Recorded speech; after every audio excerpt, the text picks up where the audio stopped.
सलग चौथ्या दिवशी संजय राऊतांकडून गुंडाचा फोटो ट्विट। मुख्यमंत्र्यांकडून उत्साहात गुंडाचं स्वागत। शिंदे टोळीच्या डोक्यावर आणखी एक मानाचा तुरा। राऊतांची मुख्यमंत्री शिंदेंवर टीका।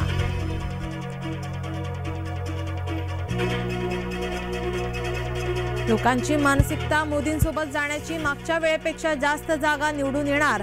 एका सर्वेक्षणावर फडणवीसांची प्रतिक्रिया।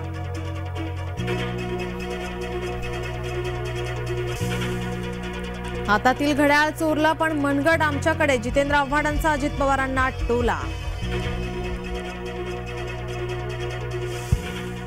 आमदार रोहित पवार ईडीला कागदपत्र पाठवणार। बारामती अॅग्रो घोटाळ्यात रोहित पवारांची 2 वेळा ईडी चौकशी। संजय राठोडांना तेव्हा आणि आताही विरोधच। राठोडांच्या उमेदवारी चर्चेवर चित्रा वाघ यांची प्रतिक्रिया। धुळे बाजार समिती 3 दिवसच कांदा खरेदी। सोमवार, बुधवार आणि शुक्रवारी कांद्याची खरेदी।